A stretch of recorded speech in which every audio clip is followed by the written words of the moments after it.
Hello and welcome to the IslesNation Podcast. I'm Pete Truskowski, also known as IslesNation, and I'm joined today by Carey Haber and Mike Grankiewski. How you guys doing today?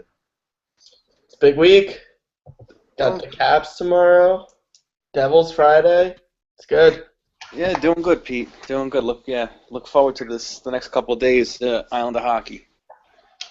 Big day. Just watched the Rangers lose to the Blackhawks. Love it. Collapsed in the last 5 minutes. Yeah, always puts a hop in my step when they blow a lead like that. But anyway, we'll talk about the Isles today. Enough about the Rangers. Since we last talked, the Islanders have played 2 games. They lost in embarrassing fashion on Saturday night to the Carolina Hurricanes, 6-3, in a game that wasn't even that close. And then on Monday afternoon, they played a very good game against the Detroit Red Wings and beat them 4-1. Mike, we'll start with you. Is the inconsistent play of this team something you worry about going down the stretch here? Yeah, I think you have to. I mean, I think since they had that 10-game point streak back in, I think it was December it ended, they've been pretty much a 500 team, and I understand, the metrics might indicate that they've been played better than their record, but at the end of the day, they're in a logjam with 5 other teams for essentially 2 or maybe 3 playoff spots. So, it's nice to hear that they've played better, but they need to get the results. They can't afford to go into a stretch where they lose a couple of games, 3-4 in a row, because that's going to drop you from 3rd in the division to 5th or even worse. So it is a little concerning. I mean, fortunately they've done enough to maintain their position. They have a couple of games in hand on a few of the teams behind them.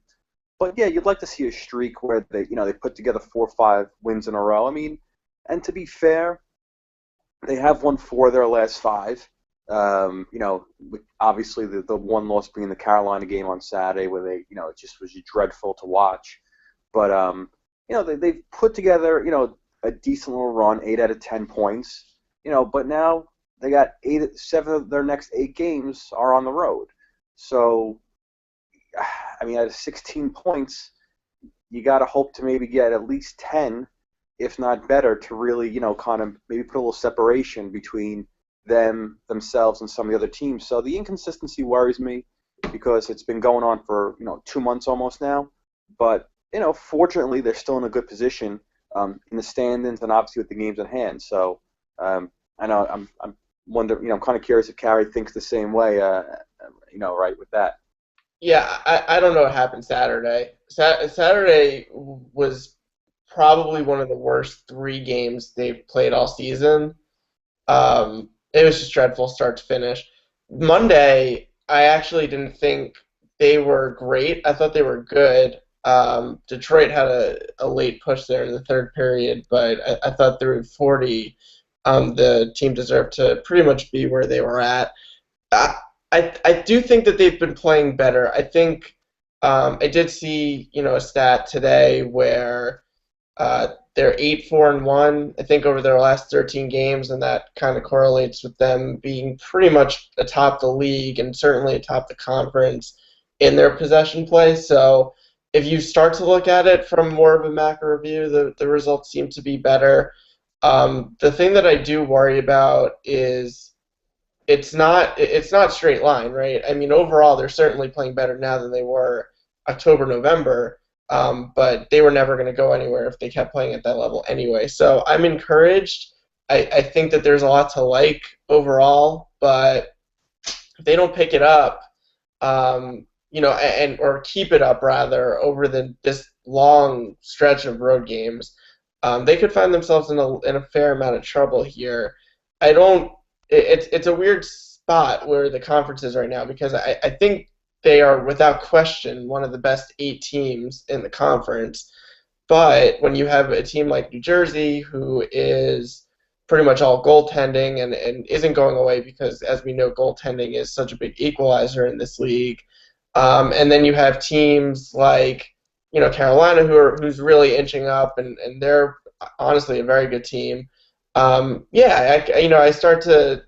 could sense why people are starting to get a little bit concerned. To me, I'm not worried about them. Long term, to me, they should pretty much waltz right into the playoffs. When we look back on the season, I think that's how it will kind of appear.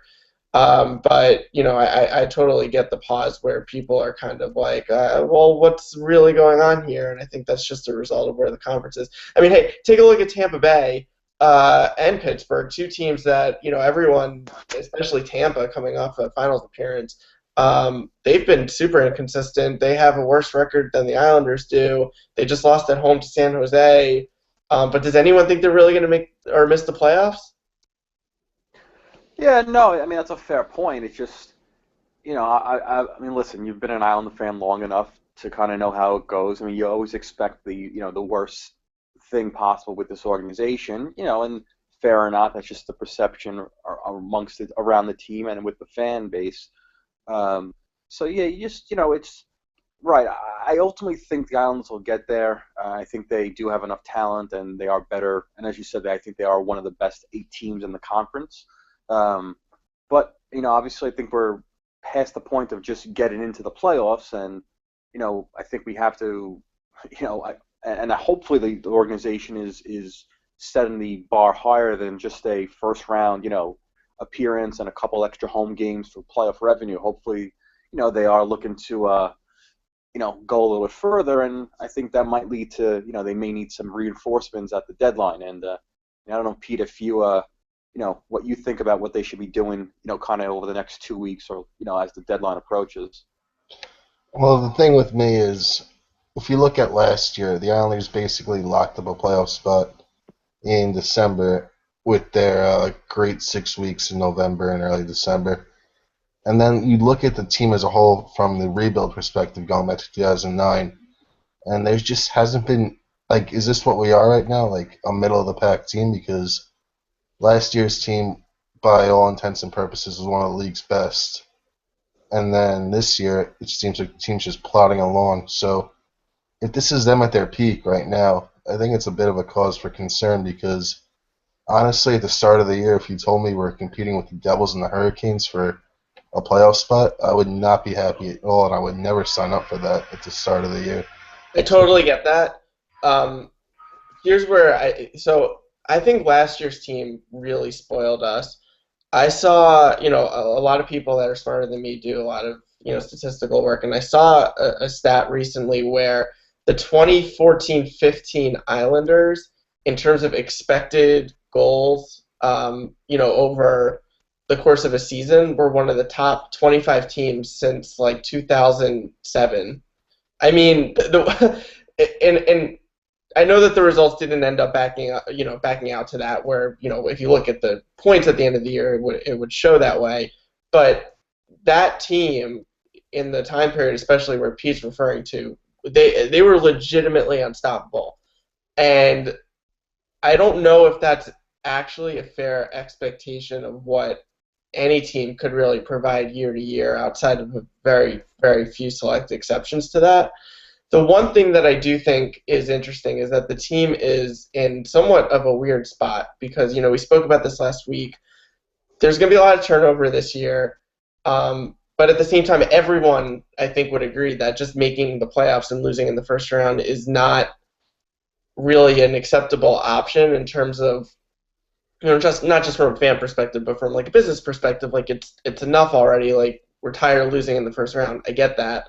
So now they have some bigger questions to ask, which is, we know the players are going to turn over, but if they lose in the first round, can you realistically keep Jack Capuano another year? Can you keep Garth Snow another year? What are your thoughts on that? No, I mean I don't think you can. I think you. I think I actually that's why kind of backtrack a half a second is really interesting because I think with new ownership slated to take over the summer, I do think for the first time probably since he's been here, Garth Snow maybe feeling a decent amount of pressure. I know there's pressure every year inherently within the just the the game itself, but I do think this is the first time where maybe he feels, or he should feel a little bit of insecurity with his position, and I actually could see him maybe trying to swing a big move to not only obviously guarantee a playoff spot, but obviously try to make some noise once they get there. I don't think in a league with 30 teams, being in the top 16, while it's better than many years they had where they were, it's obviously still not good enough. So I do think that this is for me the first time I can see Garth operating under a little bit of more pressure, and because I do think a first-round exit, especially if it's to the Rangers, and obviously if the playoffs started today, that's the matchup would be. If I think that would be I think that would end Capuano for sure, first-round playoff loss, and I think it would probably leave Garth on 50-50, going forward with the with new ownership. So. I don't know if you think, Pete, if you think that he's more secure, they're more secure than that, but that's kind of how I feel about the this upcoming playoff run, hopefully. Well, in my opinion, Capuano definitely, if the Islanders don't win around this year, Cappy has to go. I mean, a lot of Islander fans have been saying this for years now, that Cappy's not the man. I mean, he has some redeeming qualities. The team plays, when they play their system, they're a fun, exciting team to watch. They score goals. He's obviously well liked by the players. He's a player's coach. So, and from that standpoint, Capuano has his positives, but it's a results-oriented business, and he would, at that point, have 3 first-round losses and a bunch of non-playoff years. So I don't know how you could justify keeping him around. As for Snow, I mean, it all depends on what the ownership expects from this team right now, because, I mean, Garth, like Cappy, has his redeeming qualities as a GM. I mean, he's brought in some young talent, but at the same time, if you look, the Islanders picked in the top 5 for quite a few years right now, and the only real star player on this team right now is John Tavares. I mean, you could argue for Kyle Oposo, and Garth didn't draft him. You could argue for Nicoletti, but that was a trade that Garth did a great job taking advantage of. But look at the top 5 picks he's had. I know Josh Bailey was drafted 9th, but he had a 5th overall pick that year. Nino Niederreiter turned into Cal Clutterbuck. Griffin Reinhart is, by all intents and purposes, almost a bust right now playing for Edmonton. He did turn that into Barzal, though, which is a feather in his cap, but still. A rebuilding team with that many high picks, I mean, Garth's got to connect on more than he has, in my opinion. Yeah, but at the same time, the team is likely going to make the playoffs 3 out of 4 years. If Garth, gets to this point where, he was allowed to stay for where the team theoretically turns the corner, those are, good results. They're not great results by any stretch. That's not an argument that I would make. But so to me, it's like a little bit larger of a question than, how did he do with the picks, during the topics during the draft. The way I see Snow is, I think he's a good to very good general manager in this league that is pretty much underrated by most people at this point. Where he has not done a great job, I don't think, is really finding a way to take a big risk to take this team to the next level. He did an extremely good job before last year, bringing in the 5 or 6 players that he did. And it obviously took the team to a level where they, are now, where they're basically a perennial playoff team. But there's pretty much, I don't think anyone, fans, not fans, think this team is a legitimate Stanley Cup contender. And if I'm ownership, that's the one thing that I'd like to see him really go for, into the deadline and then during the off season.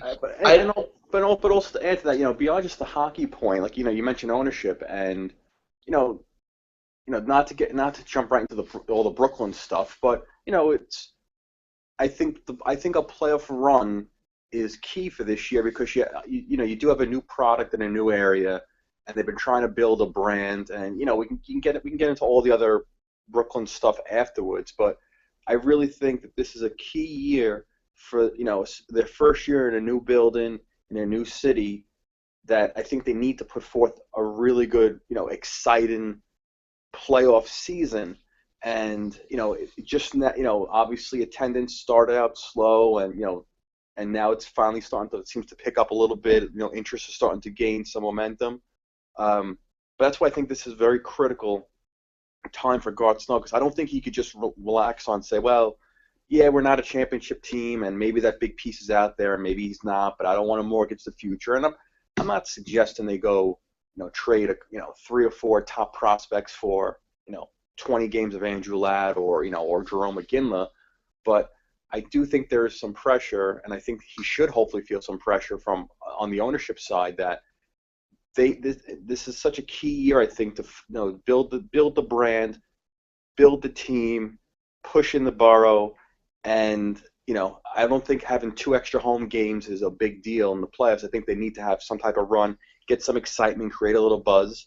And yeah, part of it is they need to take some of that buzz away from the Rangers. Let's be honest. They can't get knocked out in the first round and have the Rangers go to the conference finals again. That's not good for anyone. But that's the inherent risk, right? I mean, if you're talking about making a change at the general manager level, you risk it in 2 ways. You risk it with the guy that's there now, where he could, in fear of his job, sacrifice a piece that you probably wouldn't want to sacrifice to try to go for a run. And then there's also the fact that the devil could be better than the one you don't know, where if you bring in a new general manager, and you do have all of these situations with unrestricted free agents and players who have asked to be traded, and a bunch of top prospects where, I mean, you do that and there is a non-zero chance that this team kind of gets flipped on its ear. That doesn't necessarily mean it's a bad thing, but I do want to make the point that it doesn't necessarily mean it's a good thing either. And that's where I kind of lean towards keeping Snow regardless of what happens, as long as they make the playoffs, because there is a lot of uncertainty with this roster right now, and I do think that for at least one more year, he should be the guy to handle that. The thing I agree with you guys completely on is with Capuano, where I actually think that I give him a little bit more credit than most people do. I don't think he's an awful coach. I don't think he's a great one. I think he's fine. His best quality is one that's extremely underrated these days, which is keeping the locker room together, especially through all those awful seasons.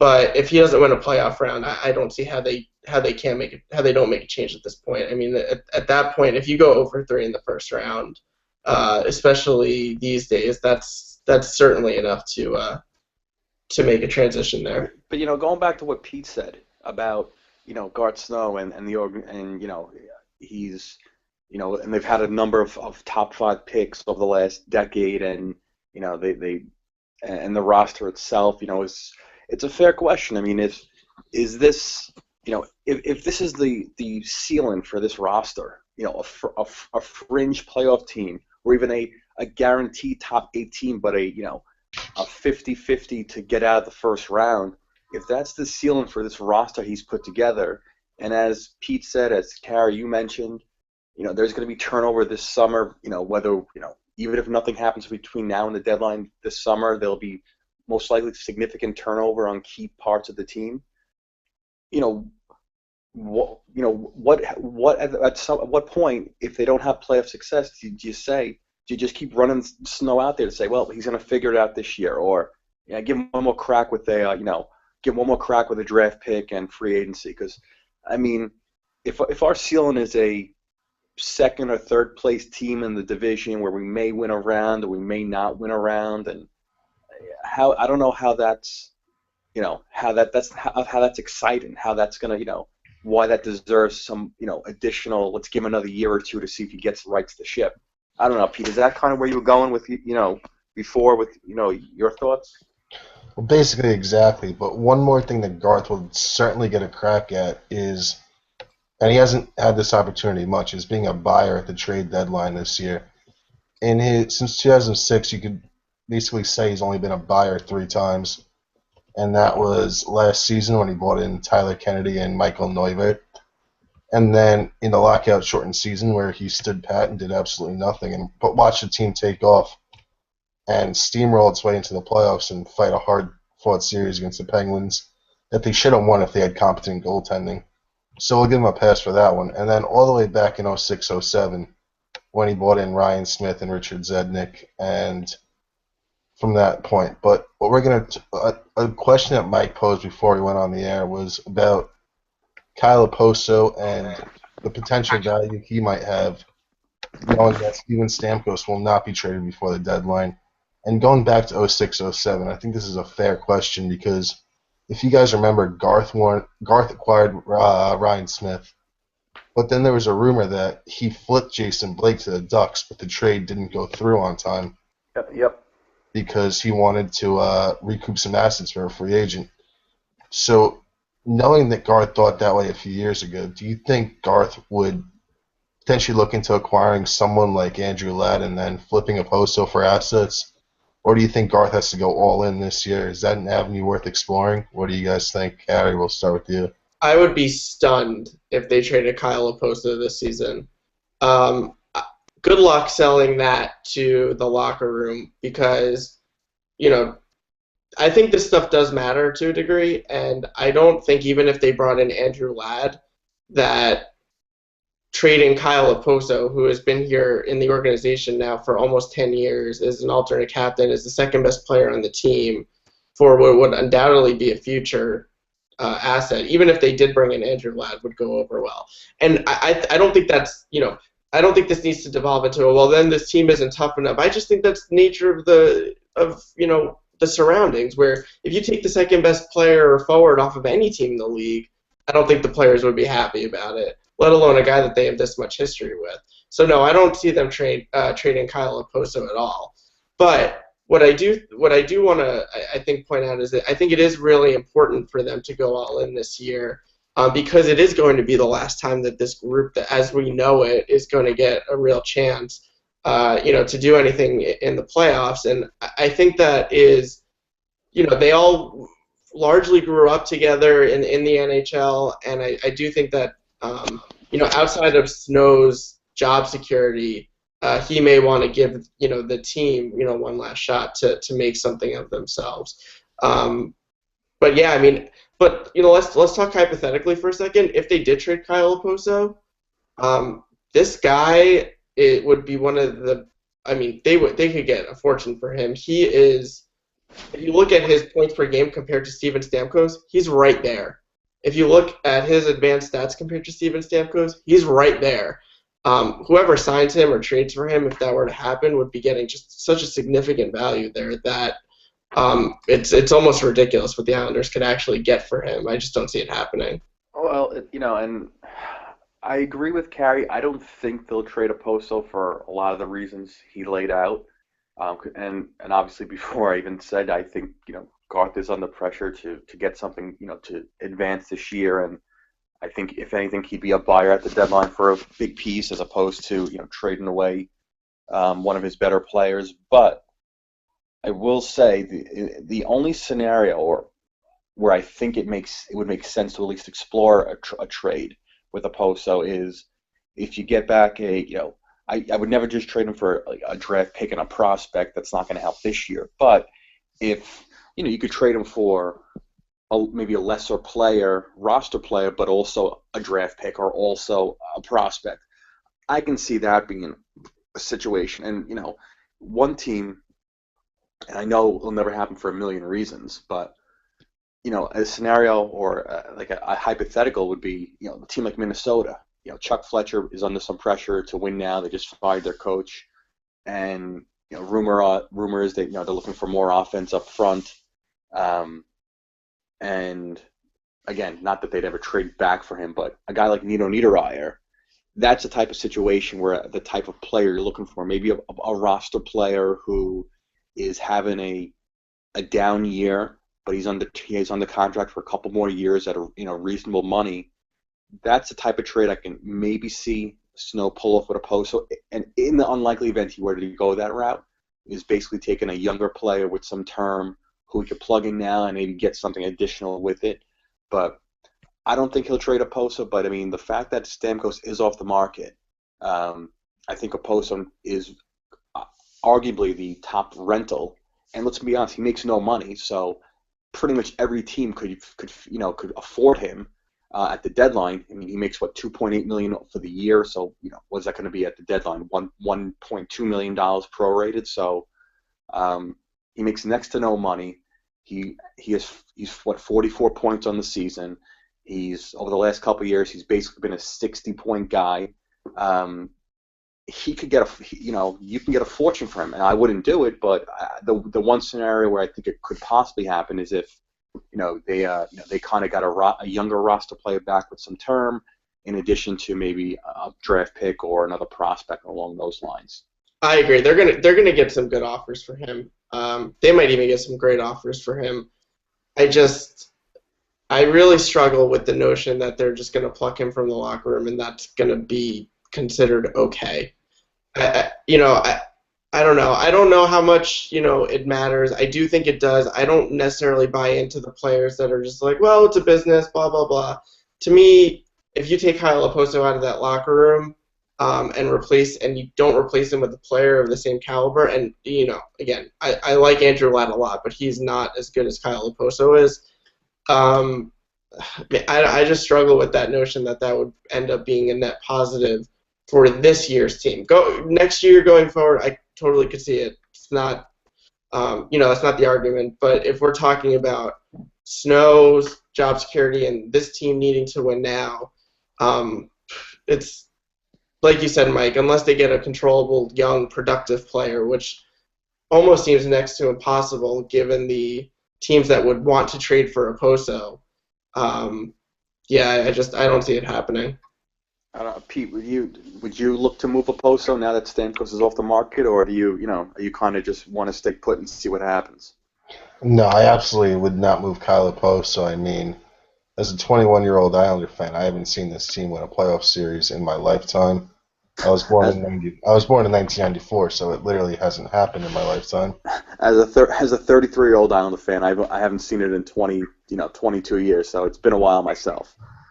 So at this point, I just want Oposo here, and to be honest, I would just explore every option to keep Kyle here after this year. I mean, you have guys like Grabowski and Kuhlman. I know I'm beating a dead horse here, but I'm sure you could offload Grabowski to a team and retain some salary, and then use that retained salary to offer Kyle an extension. I mean, I just can't fathom the Islanders letting such a huge piece of their team just get up and walk at the end of the year. But that's a discussion for another point. Here's a nuts idea, and I want to kind of gauge your reaction to this because it's pretty out there. But let's say the Islanders keep Kyle Oposo. Whatever happens in the playoffs happens. But what do you think if you pose this to Garth Snow and Steve Yzerman, the chances that on draft day weekend that the Islanders could trade the rights to Kyle Oposo and let's say like a second or third round draft pick to Tampa for the rights to Steven Stamkos? Would you do that? I would do it, but at that point, Stamkos is probably going to cost even more than Oposo does. So if paying Oposo is a concern, that doesn't acquiring Stamkos doesn't mitigate that. Nah, if you're gonna pay that amount of money for a player, why not just keep Oposo? I mean, we're pretty deep at center with Tavares and Strome and Nelson and Nielsen. Well, Tampa uses Stamkos on the wing, to be fair. Yeah, but I mean, Kyle's been here for so long. He's best friends with JT. He's grown up with this team. At that point, I'd just rather pay Oposo if we're gonna spend that money on a player. I mean, Stamkos is going to cost like $10, $12 million a year, if not more.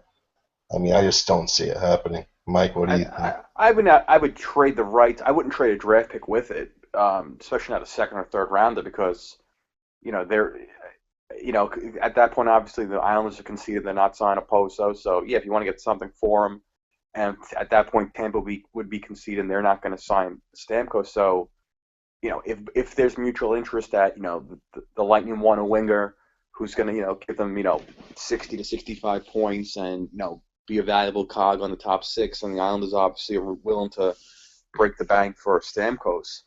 I would do a straight up swap. I would maybe add like a sixth or seventh rounder at most, but I would not add a second or third. I don't even have a second anyway this year. That they lost that from the Boychuk deal, I think. That's right. Good point. Yeah. But it's Yeah, I mean that hypothetical, you're going to trade for Stamkos. In theory, probably have to give him a 8-year deal of about 10 million per year with a no trade clause. Which, okay, I don't really care. But then, obviously, in 2 years, you're probably going to give Tavares something similar. If not a little bit more, because if the cap does eventually go up, and who knows if it will, but let's just say you have two $10 million players. You better be damn sure you're going to win a cup with those $10 million players. I mean, obviously Chicago's got their 3 cups with their guys, even though their extensions only kicked in this year. Pittsburgh has a cup with their 2 guys. So, you're going to pay 2 guys $10 million a year. You better make sure you're winning at least one title, while they're both in the prime of their career. Right, but that goes back to the question of, does this team need to take a risk like that to take the next step? I mean, you look at what Dallas did. They took a whole lot of risk trading for Jason Spezza, trading for Tyler Seguin. They obviously have Jamie Benn there. That's not to say that Dallas is going to win the Stanley Cup this year or ever, but that's what they did to really elevate themselves to one of the teams or the league's elite teams. I'm not, to be honest, even totally sold with the proposal that I even sent out there, but to me it was an idea that, as we were talking, the players are fairly similar. Stamkos is slightly younger than Okposo, where potentially if the Islanders wanted to give it a go and they didn't want to really lose Okposo for nothing, even the, I guess, ability to talk to Stamkos by themselves for 5 days maybe is something. I don't really think that Steven Stamkos would actually sign with the Islanders just because it seems like to me he's in a situation where he obviously wants a lot of money. And if he goes to Toronto or rumored Buffalo, he's going to get a lot of money, and I don't think the Islanders would actually go there given the Tavares situation that's upcoming. But, to me it's one of those ideas where if you wanted to get creative and kind of roll out of the box a little bit, that's the type of thinking that I hope that guys like Garth Snow are doing on a regular basis. I mean, not to belabor things. Isn't there like a new clause in the CBA where you could talk to free agents like 5 days before July 1st? Right, but if they trade them at the draft, then they'll have 5 days to themselves before that window opens up. Yeah. I mean, listen, that's, and I understand, their points per 60 minutes may be similar, their Corsi may be similar, all that other stuff, but there's no way that the two are going to make comparable salary. I mean, it's just people pay for goal scoring. Stamkos is an elite goal scorer. Oposo's a very good player. He's not a natural goal scorer. I mean, he had 29 a couple of years ago. I think he has like 15 now. Probably get about 20, 25 this year tops. So even if all their other numbers are, somewhat average out the same, there's zero chance the two are going to cost the same salary wise. So I mean, yeah, you make a deal like that if you're ready to basically give Stamkos a blank check and then follow up 2 years from now with giving Tavares a blank check. And you're right, maybe that is the way to take this team to the next level. Just say screw it, let's load up with the top 2-3 guys at the position, and everything else will just fall into place afterwards. It's a strategy. I don't know if it's the best one for this team, but it's an idea. But I agree with the overall premise that it might be time for essentially Snow to take a big swing, either in free agency or the trade deadline. I think the trade deadline obviously more immediate concern here, but I do think it's time for him to make a move. I mean, we've been all along, as you guys alluded to, we have good organizational depth with some of our prospects and draft picks. I think it's that you do have some currency built up. You have some younger guys on the roster right now. Maybe you move like a Michael Del Carl, or if Josh Ho-Sang has some value, or you could move some pieces around and maybe you identify only 1 or 2 guys which are untradeable, but everyone else is kind of it's fair game, and you float the names out there, and maybe somebody bites, and maybe you can get a big fish that no one no one knows is coming. I mean, listen, back in 2007, no one knew Ryan Smith was getting traded until 5 minutes before when he actually got traded, the deadline. So, maybe there's something out there, and I'm hopefully Snow is obviously, and I'm sure he's working the phones and will be up until the deadline. So, would it shock me if a big name like that, comes out of left field? No, but they got to obviously be willing to part with some of their organizational depth to make that big kind of splash right now. Well, to me, that depth is what allows them to even make a deal like that. I mean, at the end of the day, if you were to, let's say, bring in Stamkos and Pete, I'm sorry, you are right. It's not that they would be able to talk, or other teams would be able to talk to Stamkos, but the Islanders would be the only team that's able to sign him. So you're right. I'm sorry. But their prospect depth that they've worked so hard to get, and it is one of the best in the league, is what, in my opinion, allows them to really consider a move like this. Because if you are going to spend $20 million on John Tavares and Steven Stamkos, you better have some damn good young players to fill in that gap on entry-level contracts. And they have it. I mean, they really do have enough shots in the dark and guys that are all expected to be productive NHL players where they could come up making 800, 900,000, and if you consider that, and take those players and combine them with Tavares and Stamkos, the effective average cost of all of those players goes down, and it becomes a lot more palatable and manageable in the salary cap system. To me, again, this is all hypothetical, of course, but signing Stamkos to whatever deal doesn't actually hamstring them that much if you think about it, because Grabowski and Kuhlman basically potentially make up the difference between what Tavares is making now and more, and their contracts are all off the books during the same year. So to me, it's doable. And Bailey, right? So totally doable. Is it realistic? Probably not. But I think there are ways where you can make something like that work and still have an extremely productive team, like, for example, Chicago has right now. All right. Well, all right. So let's. And yeah, I mean, everyone would love Stamkos, but as you said, it's probably not realistic. Deadline coming up in 2 weeks.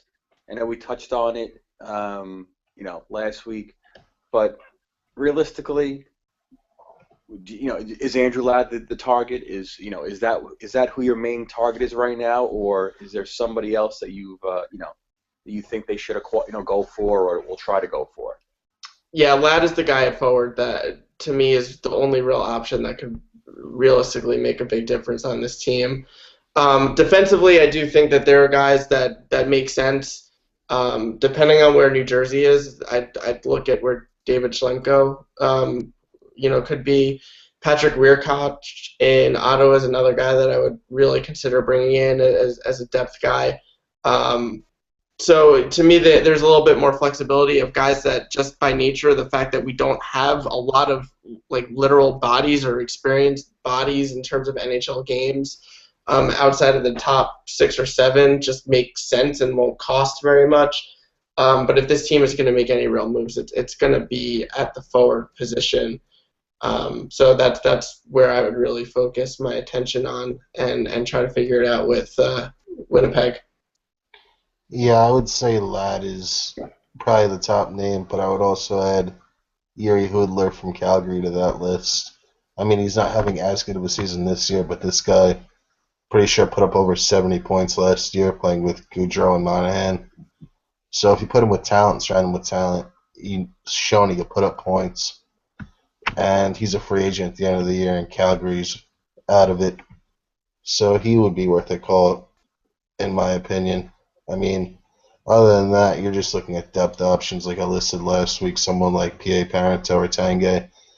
And who knows if this team needs that right now. You could argue they don't because their depth 1 through 13 is pretty damn good. They just need the high-end talent.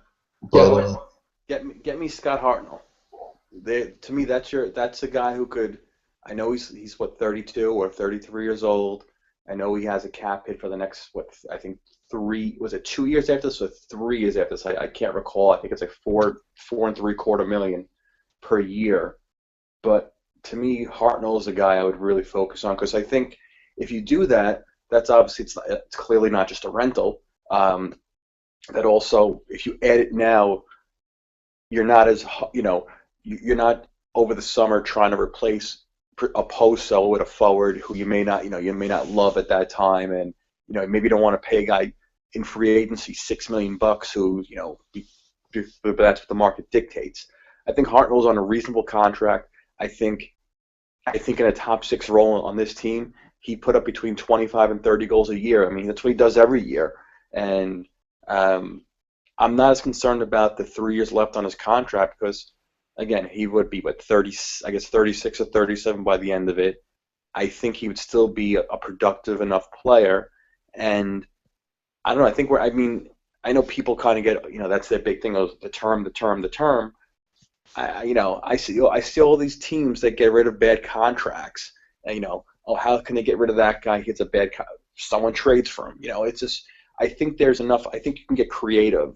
And I don't think Hartnell will cost a ton.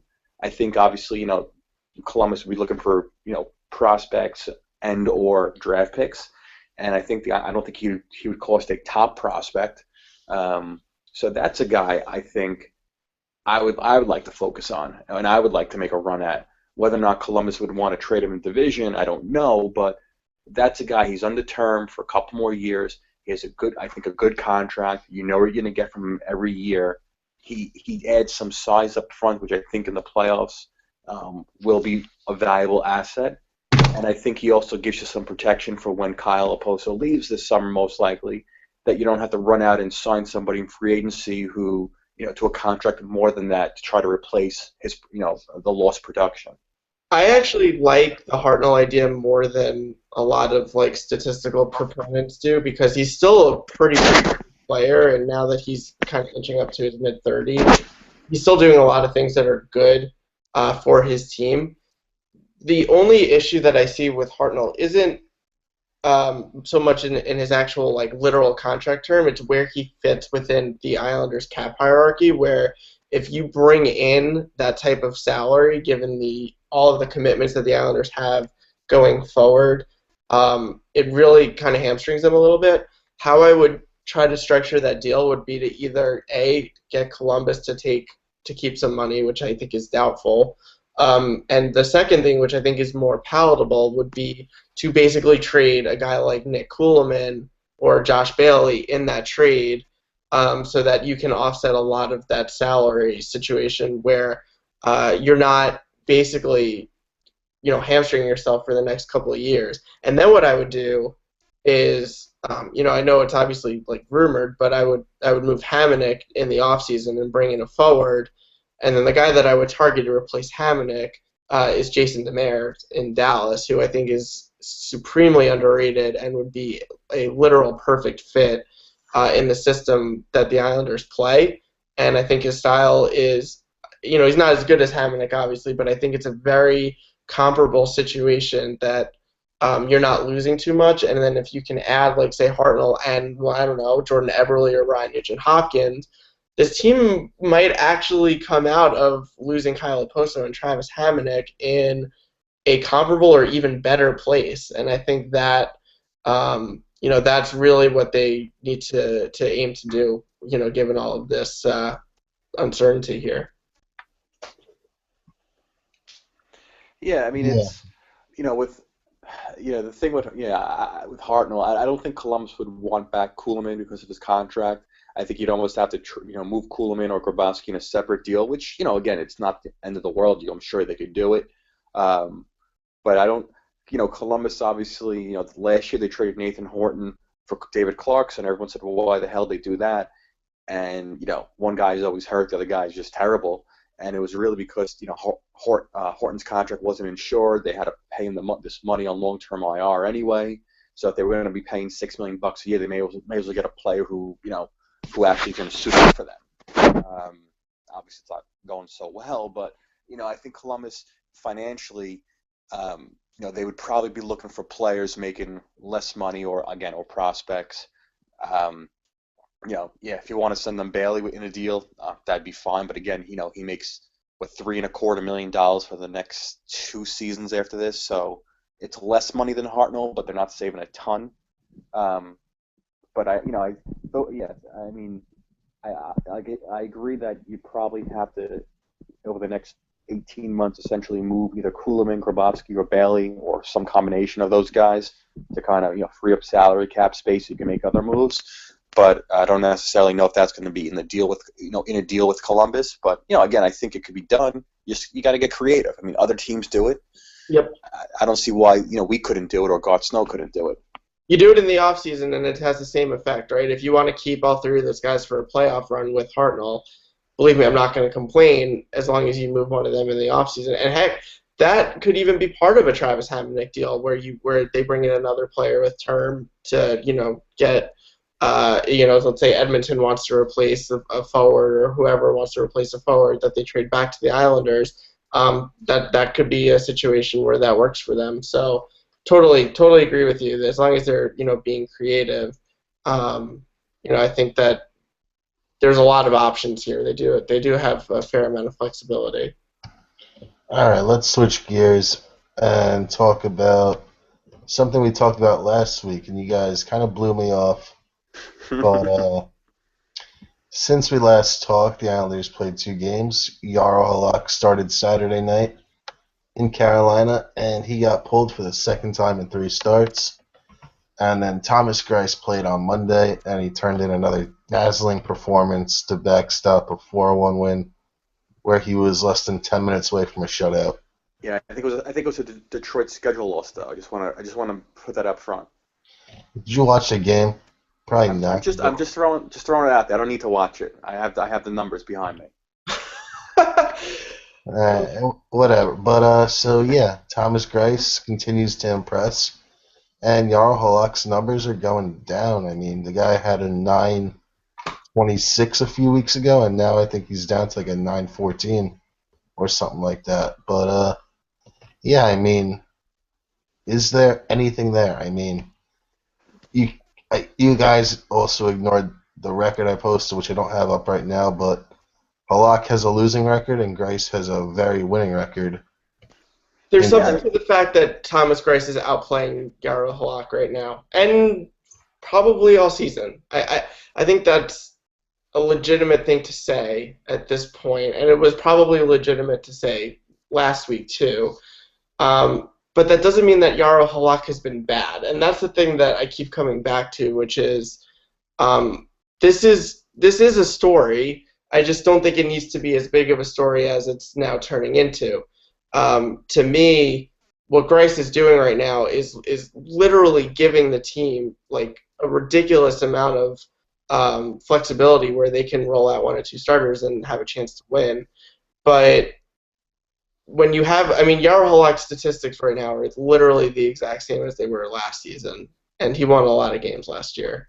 So I don't think this is a real goalie controversy at this point. What I do think this is the Islanders being in a pretty good position where they can utilize 2 very good goaltenders and try to win as many games as possible while keeping both of those guys fresh in case they need them, especially if they need Greiss via injury or performance in April. Yeah, clearly Greiss has been better lately, and obviously consistently he's been better all year. I mean, the numbers at this point support that, but I think Halak right now, I think his career save percentage is 9.17. He's at 9.14, so he's pretty much right in line.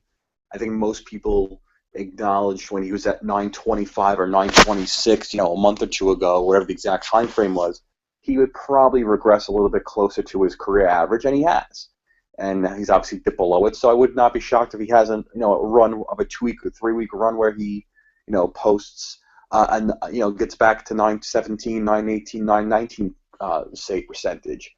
I think what makes it look worse, it's only been 5 games where the last 5 games where he's really struggled. And obviously within that 5 games, they had the Columbus shootout victory where he played well.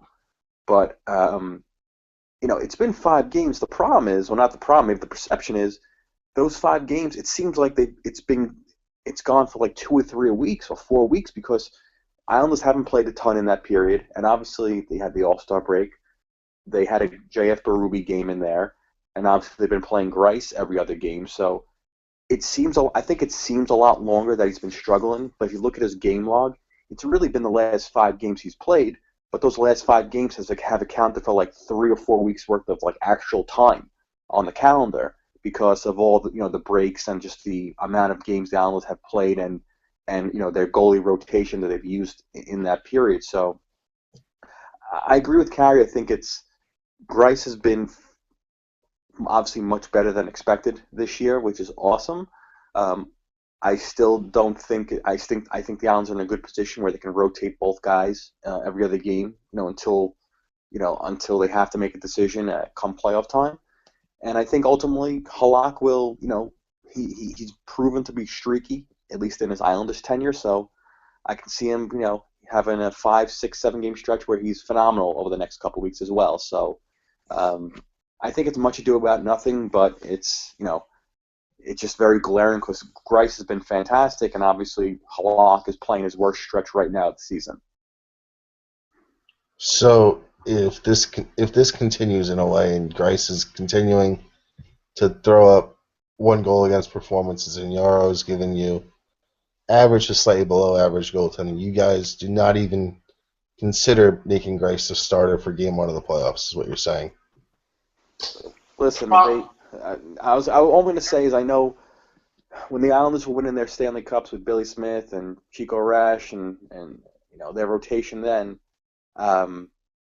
they didn't, Billy Smith started 45, 50 games in the regular season, and he never put up, eye-popping numbers. It was obviously, but come playoff time, and I'm not comparing and saying Halak and Billy Smith are on the same level. I'm not, but I mean, I'm just saying situation-wise, it's, come playoff time, I still think Halak is your number one.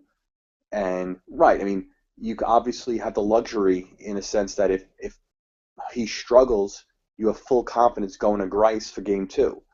And I think that's on the table, but I don't think right now, even if this play continues, I still think Halak is your guy. You brought him in here to be your number one, and I think you owe it to him for Game 1 to be the starter. And let's be honest, he's had a good playoffs in his career. Even last year, he played very well. So he seems to improve his play when the stakes get a little bit higher. I agree. I mean, if this continues like this for 2 months, then I guess certainly with all that new information that would become available, you may want to start Greiss in Game 1. But there's almost no scenario where I see Jaro Halak being this bad for another 2 months. It's never happened in his career, really. I don't know why we would expect it to happen now. So I guess short of that, to me, it's still a no-brainer. All right, we'll talk about our final point here, and it's a little interesting here. Sunday, Larry Brooks wrote an article in the New York Post basically saying that John Tavares and the Islanders aren't happy with the whole Brooklyn setup and that John Tavares is going to Toronto when his contract expires. Do you guys even acknowledge that this article was written? Sure, I'll acknowledge that it was written. This is kind of, I don't really necessarily care about if the players like or dislike their commute. Most teams don't practice in the arena that they play, and ultimately that will correct itself over time. The issue that I have with that article is, why would John Tavares leave the Islanders to go to Toronto 2 years from now when Toronto is fighting for a top pick this year, like the number 1 overall pick this year, and is likely not going to be a Stanley Cup contender within 18 months? Like, John Tavares is in a situation where if he decides to leave, will be the number 1 free agent on the market in 2018 and can basically go wherever he wants, except he can't because of the salary cap. So who is going to offer him, of the playoff contenders, enough money for him to leave this situation here where he is the face of a franchise of a team that presumably will be at worst what they are now and at best a legitimate contender. And he's always said that he's wanted to play his entire career in one spot. That may or may not be lip service, but just in terms of the situation for him, he'll be able to play on what should be perennial playoff team for as much money as his heart desires, I don't see why he would throw that away unless something happens with the organization during that 2-year time period. So to me, the article is just silly from that sense, because even if he wanted to leave, the teams that could likely afford him aren't going to be any good, and I highly doubt he wants to sign up for another rebuilding process. To me, this is before Twitter and social media. Larry Brooks was the original troll, and he's been doing it long before this, and he'll keep doing it. I mean, it's a written article. Larry Brooks has, he's been around the block, but this is just one of his articles. It's going to sell papers. It's a good headline. He likes to push buttons, and that's fine. That's what he does, and he does well. Obviously, he got people talking, and he obviously caused enough of a stir in the hockey community that this article seemed to be kind of the precipice for a number of postings and blog reports of is Tavares is gonna be out of Brooklyn in 2 years. He's gonna go back home to Toronto.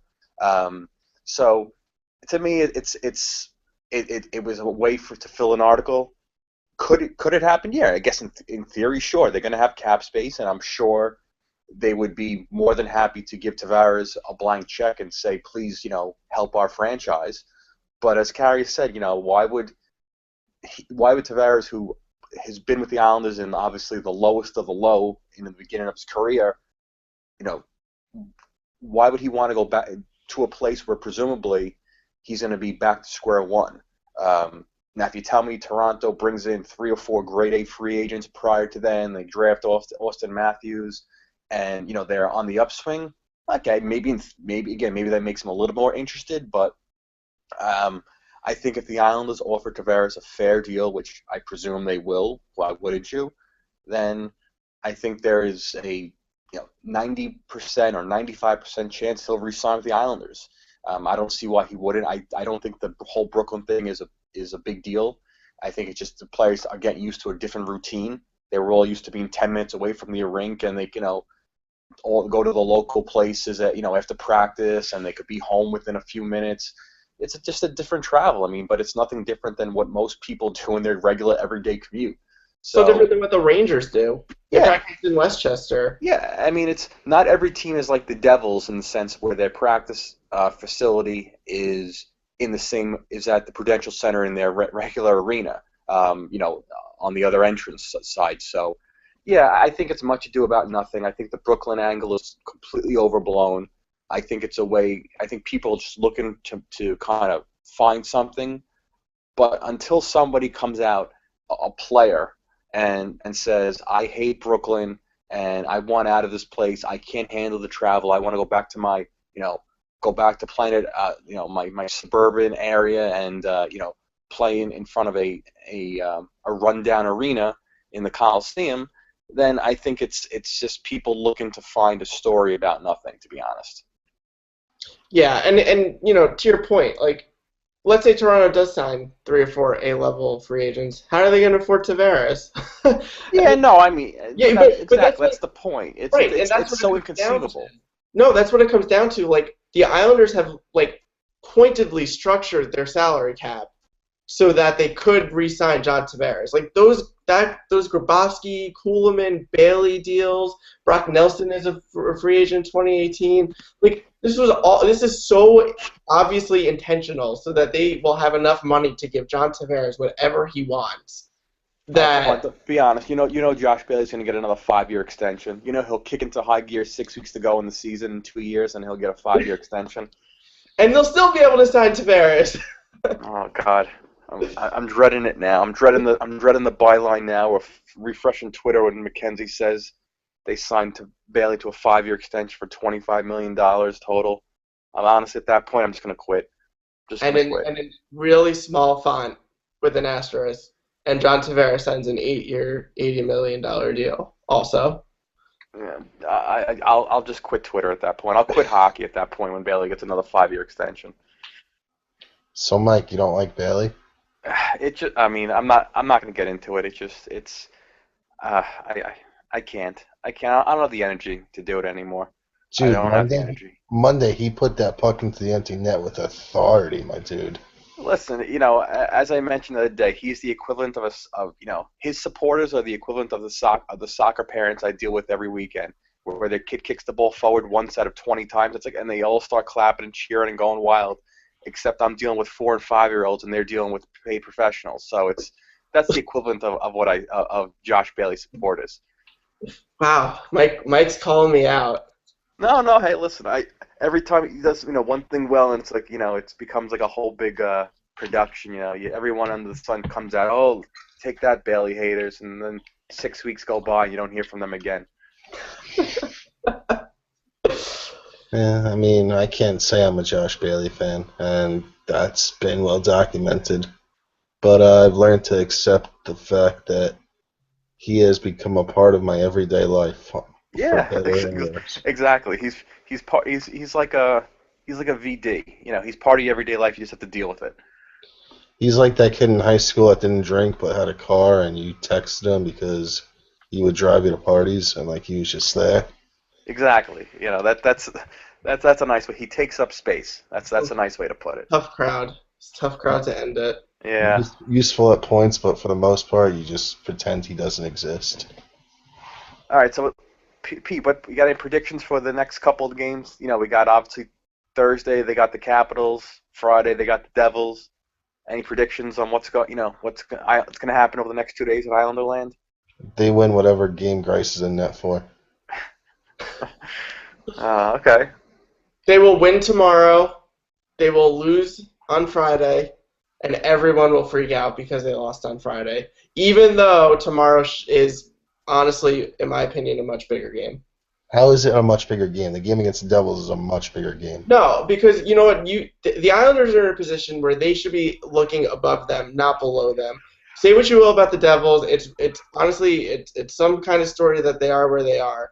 But if they win tomorrow against Washington and then have a letdown against New Jersey, I guarantee you the reaction will be as if the game tomorrow never even happens. And to me, that would be ridiculous. Well, to be quite honest, the Devils, they're a point behind, and I know the Islanders have played 2 less games, so they can't. I don't think they could just overlook them, and let's be honest, the Capitals are 20 points ahead of the Islanders, I think, and I'm not even exaggerating. They're literally 20 points ahead or 18 points ahead, so the Islanders could win out the rest of the season, and they still might finish behind the Capitals. This is a mental thing, though. They got to prove to themselves that they can beat Washington. They know they can beat the Devils. They've already beaten the Devils twice this year. Yeah, but they got to do it a third time. But I will say I think they will win both games. I think they will beat the Capitals. I thought they obviously played them well a couple weeks ago in Washington, and if it wasn't for a late game defensive letdown by Tavares and Strome and some of the other guys, it's likely goes to overtime, and then you take your chance there. I think they're going to beat Washington. I think Rice will play against Washington, and I think he'll be a big reason why they beat Washington, Pete. So there you go. And but I also think that they will. I think they'll finally put together a string of a couple, and I think they just need to start winning some more road games. And I think the Devils is a good place for them because. The Devils don't have a high-powered offense, obviously. I don't know if Mike Camilleri will be back by then. So even with Schneider and net, I don't think the Islanders are going to have to score 4 goals to win. I think they'll do enough to win. I think Halak will gain a little confidence by playing against the Devils. So I think they'll win both games. And again, I think they'll run the streak. They've won 4 out of 5. I think it'll be 6 out of 7. And then you have, after that, you have 6 more on the road. And, you hope you can get at least maybe 4 of those. So I think we're in the middle of their little run to at least separate themselves and give themselves a little bit of cushion in the Metro between third place and the wild card spot. And I think they'll pull off a win against Washington. And I think they'll have not a great game against the Devils, but I think they'll play well enough to get the 2 points. What happened to my pessimistic buddy? No, you know what? I never said I'm pessimistic. I try to be realistic with this stuff. Horsey. What'd you say? No less than a week ago, you called me and you the pessimistic duo in our Well, group. we are the pessimistic parade, but I think it's more because we're realistic. We had said before the season how we didn't love the team, and everyone was obviously going gaga over a 7-game ouster in the first round, and made it sound like we were basically one step away from a Stanley Cup.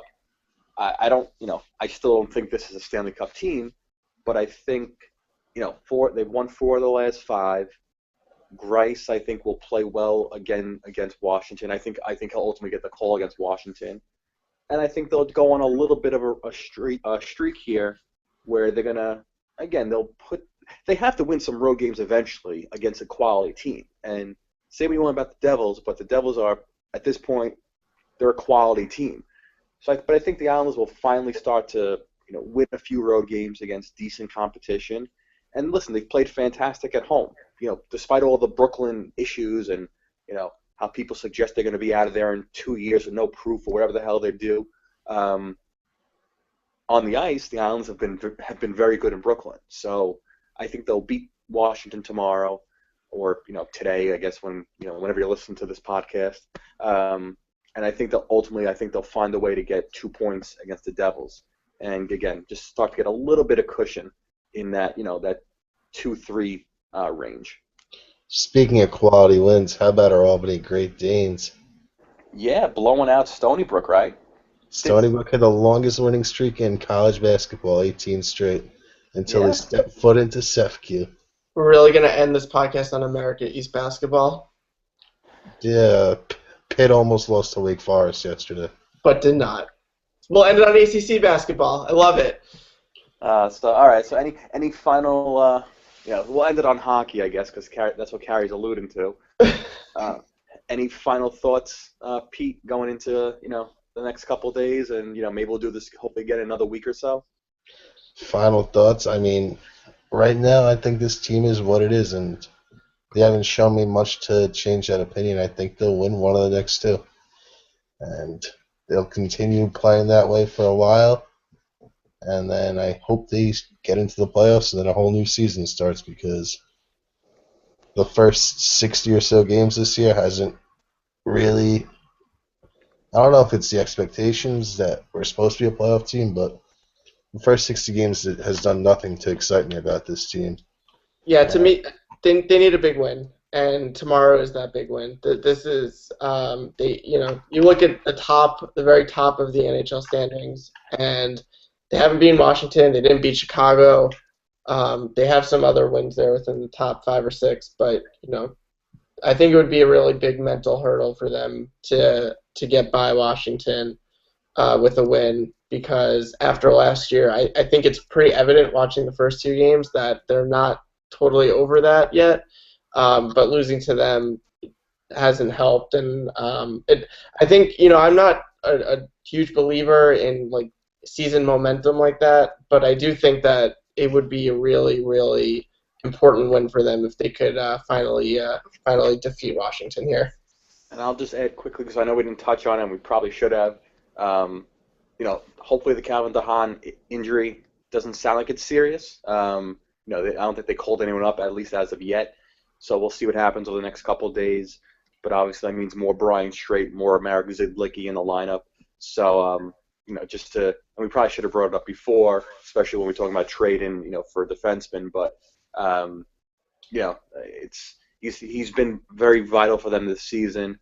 Hopefully it's not a long-term thing. Hopefully it is only kind of a weekend issue. But, definitely it's a little cause for concern. But I guess the fact they haven't called anyone up just yet is a little bit of relief that they didn't rush to get anyone up right away. But we'll see what happens over the next 12 hours or so. Yeah, huge underrated player for this team. Absolutely agree. Good Corsi. It's really good. Love the Corsi. All right, that'll do it for us. Thank you for listening. Have a good night, and let's go Islanders.